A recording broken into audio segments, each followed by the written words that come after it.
Hello everyone, as we all know that we are having our MCQ series also. So today the first question we are going to discuss is about special drawing rights. So in this series हम लोग जो है जो नए तरह के जो pattern change हुआ है, जो नए तरह के ऑप्शंस आ रहे हैं, क्वेश्चन आ रहे हैं, तो हम लोग वैसे इंपॉर्टेंट क्वेश्चंस को डील करेंगे और इससे आपको काफ़ी इंप्रूवमेंट होगी. So let's start. सो तो पहला क्वेश्चन है स्पेशल ड्राइंग राइट्स के बारे में. Special drawing rights can be used for special drawing rights SDR can be used for. So first statement says पहला statement है supplement IMF member countries official reserves. Okay. Second statement है settle balance of payment transactions. Okay. And third statement है fund infrastructure projects. So if you know about special drawing rights, अगर आप special drawing rights के बारे में जानते होंगे तो यहाँ से आप ये कह सकते हैं कि स्टेटमेंट तो 3 जो है ये गलत है. They are not use to fund infrastructure projects. Infrastructure projects को फंड करने के लिए स्पेशल ड्राइंग राइट्स का यूज नहीं होता है. सो यहाँ से स्टेटमेंट 3 जो है वो गलत है. So how many of the following is correct. हाँ, आप तो जान ही रहे हम लोग के पास एलिमिनेशन टेक्निक की जो यूजता थी वो खत्म हो गई, तो इसलिए आपको तीनों स्टेटमेंट के बारे में पता होना चाहिए. So here too only 2 statements are correct. So आप सबको ये समझ में आया होगा. चलिए अब दूसरे स्टेटमेंट की तरफ देखते हैं. दूसरा क्वेश्चन की तरफ ये है consider the following statement regarding consumer protection act. Consumer, ये क्वेश्चन है कंज्यूमर प्रोटेक्शन एक्ट के बारे में. Consumer protection act 2019. The first statement says that in India, fake reviews of products on e-commerce pose a threat to consumer rights under the fake reviews do pose a threat to the consumer rights under Consumer Protection Act of 2019. So yes, it is correct. Second statement, the right to be informed is a consumer right under the Consumer Protection Act. Right to be informed, क्या ये है? चलिए third देखते हैं. Every e-consumer entity is required to provide information regarding country of origin. Information regarding country of origin of a product. ये भी सही है और इसमें स्टेटमेंट 2 भी सही है. आप सब थोड़ा कंफ्यूज, और जैसे मैं क्वेश्चंस बता रहा हूँ तो आप चाहे तो वीडियो पॉज करके खुद से जवाब देने की कोशिश करें और देखें आप सही बता रहे हैं कि नहीं. So here how many statements are correct. Here all the statements are correct. So the option is C, that is all are correct. Now moving to next question. This says consider the following statement about Election Commission of India. About Election Commission of India. Okay. The first statement कह रहा है यहाँ पे government of state is constitutionally bound to provide support staff to the election commission if required. ठीक है. Support staff के बारे में बात की गई है. क्या support staff provide, bound to provide मतलब उन्हें करना ही होगा प्रोवाइड तो इलेक्शन कमीशन अगर जरूरत होगा. गवर्नमेंट ऑफ स्टेट्स के बारे में बात की गई है. Government of state. Second statement आता है it conducts election to the office of vice president of India. ये तो इजी स्टेटमेंट है, ये सबको पता होना चाहिए. Election commission vice president of India के ऑफिस में इलेक्शन कंडक्ट कराती है. थर्ड स्टेटमेंट है an election commissioner can be removed from his office without the recommendation of chief election commissioner.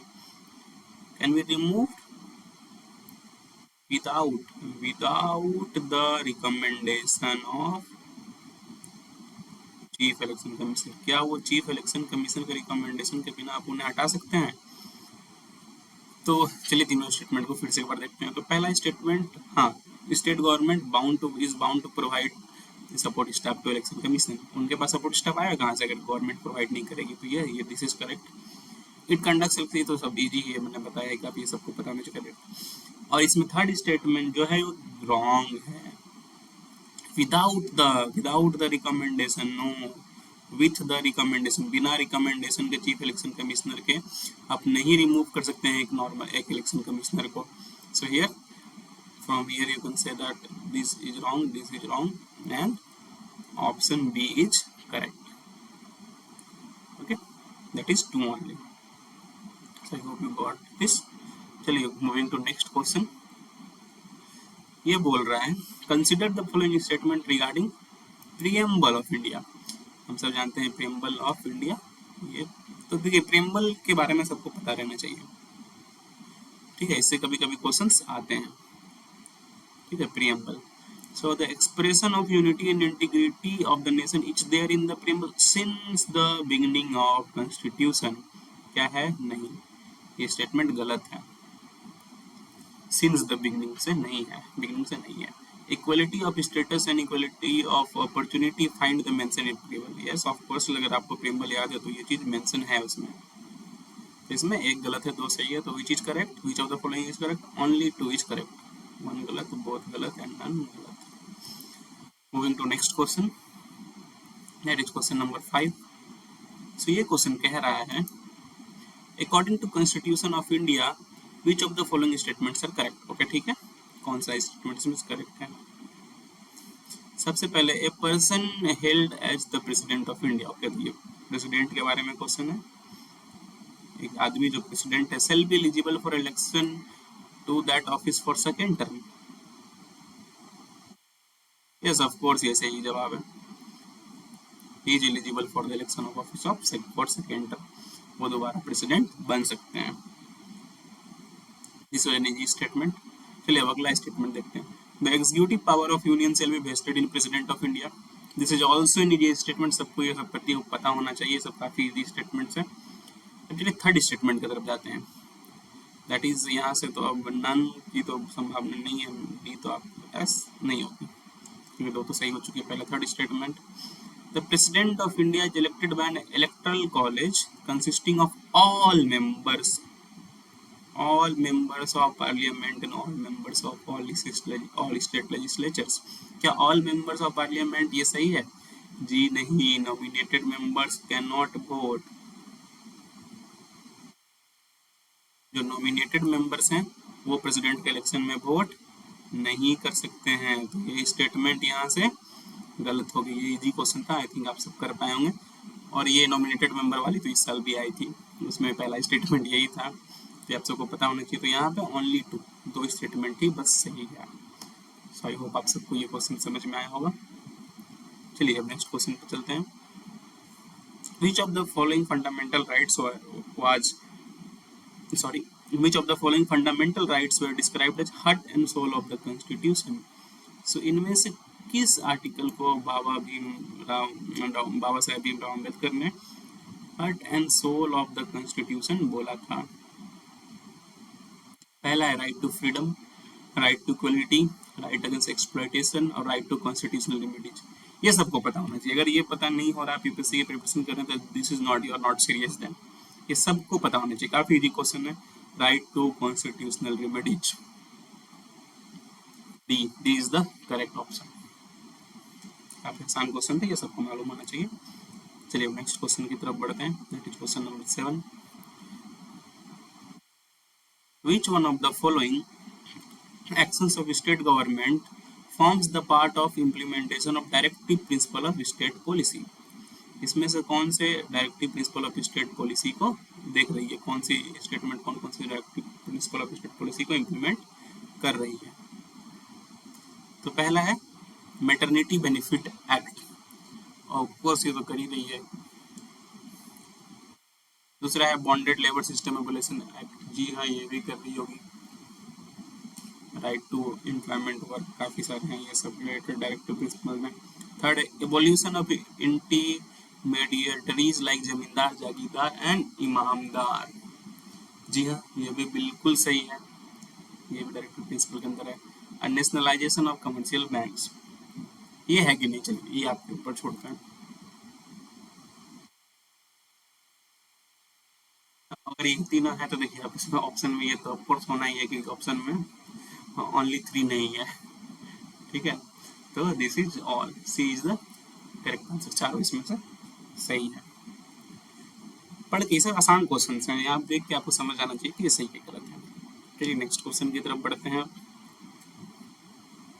That is consider the following statements. हाँ, दोनों statement दिया हुआ है। Ethanol is basically alcohol of 99% purity, alcohol of 99% purity which can be used for blending with petrol. Okay, ठीक है। दूसरा statement देखते हैं। In India ethanol is produced from sugar cane only. देखिए यहाँ पे अब यही गलत हो गया, सिर्फ क्या शुगर कैन से इथेनॉल मत, जब भी किसी ऐसे स्टेटमेंट देते हैं ओनली करके, तो मैक्सिमम टाइम वो स्टेटमेंट्स रॉन्ग होते हैं। ठीक है, आप सबको पता है सिर्फ शुगर कैन से नहीं, ये मेज से भी बन सकती है इथेनॉल, wheat से भी बन सकती है ethanol. So this statement, there are many crops through which we can make ethanol. So this is wrong. So if this is wrong, then only two wrong, both wrong. अब या तो none होगा या तो ओनली वन होगा। तो क्या पहला स्टेटमेंट के बारे में गेस करें, क्या लग रहा है आपको, सही है गलत है? तो ये पहला स्टेटमेंट सही है, तो option only one is the right answer. Okay, I hope आप सबको ये समझ में आया होगा। Now moving to next question, that is question number 9। ये काफी इंटरेस्टिंग क्वेश्चन है, इसमें देखता हूँ मैं आप सब क्या जवाब देते हैं। आप सब पहले एक बार पढ़ लें इस क्वेश्चन को और खुद से बनाने की कोशिश करें पहुंच करके। फिर चलिए हम लोग भी देखते हैं। Consider the following statements. Coal sector was nationalised by the government of India under Indira Gandhi. ठीक है, क्या इंदिरा गांधी ने नेशनलाइज किया था कोल सेक्टर को? Let's see. दूसरा स्टेटमेंट है coal now coal blocks are allotted on lottery basis. Okay, ठीक है। तीसरा स्टेटमेंट देखते हैं। Till recently, India imported coal to meet the shortages of domestic supply. India imported, ठीक है, till अभी तक import कर रहे थे, but now India is self sufficient. देखिए अब देखिए, चलिए तीसरा स्टेटमेंट देखते हैं। क्या इंडिया सेल्फ सफिशिएंट है कोल में? नहीं, ऐसा कुछ भी नहीं है। देखने से आपको पता चल जाए कि now India is not self sufficient, ऐसा कुछ भी नहीं है। We are still importing, we are still import dependent, हम लोग इम्पोर्ट कर ही रहे हैं, हम लोग अभी तक इम्पोर्ट कर रहे हैं। तो ये जवाब, ये क्वेश्चन जो है, ये स्टेटमेंट गलत है। तो अब देखिए, ऑल तो नहीं होगा।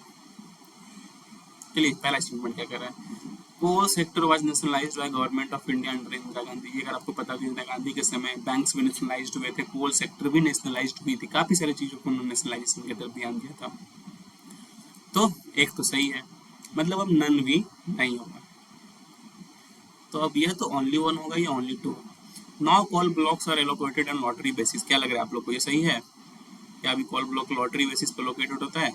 जी नहीं, गलत जवाब। Coal blocks are allocated on basis on auction basis, not lottery basis. These are allocated on basis of auction basis. Auction के थ्रू होता है, नहीं कि लॉटरी। तो लॉटरी इज गलत। सो स्टेटमेंट सेकंड इज गलत। So the right answer is A, that is only one. Now moving to last question, जो fishing cats के बारे में है। सो देखिए ऐसे क्वेश्चंस आपको आएंगे यूपीएससी में, ठीक है, एनिमल्स के बारे में, नेशनल पार्क्स के बारे में, क्योंकि देखिए आईयूएफएस और जो सीएससी और आईयूएफएस दोनों की एक ही साथ होती है, तो इन्वायरमेंट से काफी क्वेश्चंस रहते हैं, हर साल रहते हैं, कोई बड़ी बात नहीं है इसमें। तो what statements about fishing cats. So it is the state animal of Odisha. क्या ओडिशा का स्टेट एनिमल है ये? देखते हैं। It has been listed as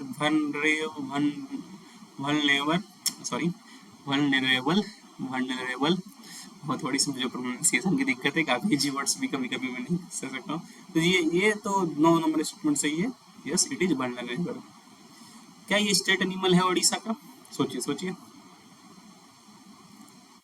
जी नहीं, ये स्टेट एनिमल ओडिशा का नहीं है, ये स्टेट एनिमल है वेस्ट बंगाल का। Is state animal of West Bengal. So यहाँ पे एक स्टेटमेंट गलत है, तो ओनली सेकंड स्टेटमेंट इज सही, ठीक है। सो आई होप आप सबको अच्छा लगा होगा ये प्रैक्टिस करके। ऐसे आप जब डेली प्रैक्टिस करते हैं तो काफ़ी इंप्रूव करेंगे। आप देखेंगे अभी कैसे कैसे क्वेश्चन आते हैं, कौन कौन से इंपॉर्टेंट टॉपिक्स हैं। So this things will improve. So काफ़ी मेहनत लगती है ऐसे वीडियोज़ को बनाने में। सो प्लीज़ लाइक करें, शेयर करें